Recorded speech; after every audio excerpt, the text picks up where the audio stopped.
भाजपा शहरी मंडल सोलन के अध्यक्ष शैलेंद्र गुप्ता ने जानकारी देते हुए कहा कि कड़कड़ाती ठंड के बावजूद सोलन शहर की जनता पानी जैसी मूलभूत सुविधा से वंचित रहने को मजबूर है।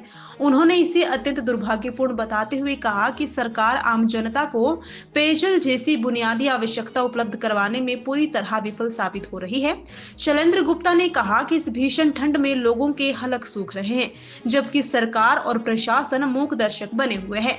नगर निगम चुनाव नजदीक होने के बावजूद भी जनता की इस गंभीर समस्या पर कोई ठोस कदम नहीं उठाया जा रहा, जो सरकार की उदासीनता को दर्शाता है।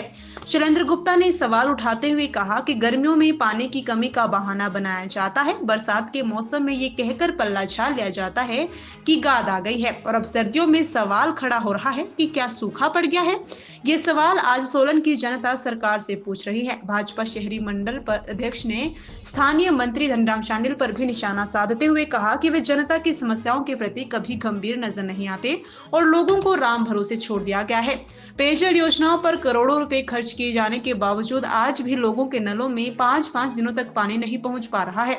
भाजपा शहरी मंडल सोलन ने मांग की है कि इस गंभीर लापरवाही के लिए जिम्मेदार विभागों और अधिकारियों के विरुद्ध तत्काल विभागीय कार्रवाई की जाए, ताकि आने वाले गर्मी के मौसम में इस तरह की समस्या दोबारा ना हो और आम जनता को राहत मिल सके। अपने पानी की समस्या के लिए बड़ी हैरानी की बात है, इस सर्दी के अंदर भी सोलन की जनता के हलक सूख रहे हैं।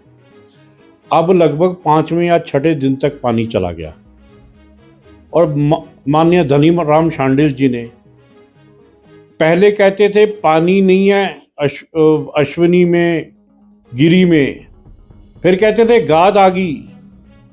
अब पता नहीं इस सर्दियों में सूखा तो नहीं कहीं पड़ गया। ये जो मूलभूत सुविधाएं हैं, स्वास्थ्य और पानी, सोलन की जनता को इन्होंने उससे भी महरूम रखा। आज सोलन के अस्पताल की हालत यह है, ये बुखार और खांसी का हॉस्पिटल बन के रह गया, जबकि इतने अच्छे अच्छे डॉक्टर यहां बैठे हैं, लेकिन मूलभूत सुविधा होने के कारण जो लोग हैं वो अधिकतर मेडिकल प्राइवेट कॉलेजेस में जा रहे हैं, या चंडीगढ़ जा रहे हैं, या शिमला जा रहे हैं। और पानी में गाद आ गई जी।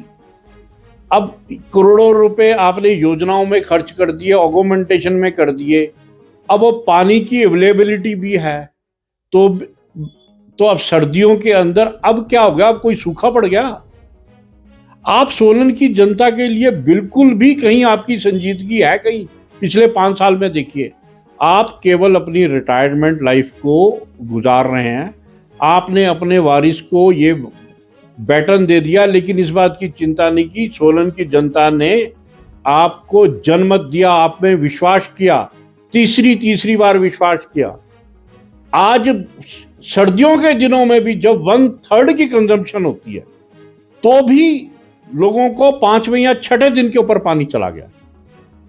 अब ये मेरे को बताओ, ये प्रशासनिक हो क्या रहा है ये काम? यहाँ एससी साहब बैठे हैं, एक्सीएन साहब बैठे हुए, इतने बड़े बड़े पद के वो बैठे हुए हैं, और नगर निगम में भी कुछ जगह पे पानी लीक हो रहा है, कोई किसी की चिंता नहीं कर रहे। नगर निगम में भी यही हालत चला हुआ है।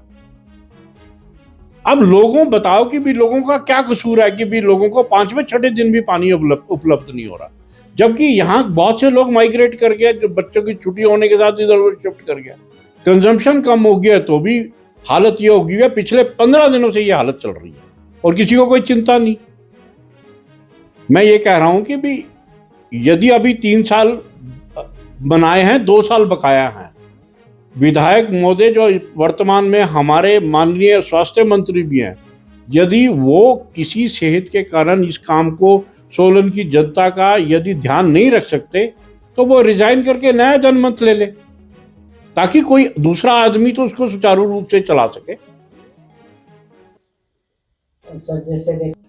आप ये बिल्कुल ठीक कह रहे, जो आपने मुझे तस्वीर दिखाई है, ये हाई स्कूल के टैंक की है। यहाँ निरंतर कई दिनों से पानी गिर, और बल्क मीटर लगा नहीं। अभी ये भी नहीं पता चलता कि गिरी से कितना पानी आया हुआ, पिछले कई दिनों से खराब पड़ा हुआ बल्क मीटर। अब हम विभाग को भी क्या बोले? बात तो यह है कि लोगों के नलके में पानी पहुंच रहा है या नहीं पहुंच रहा। और जो स्वास्थ्य मंत्री है, बिल्कुल भी इस बात की चिंता नहीं करते।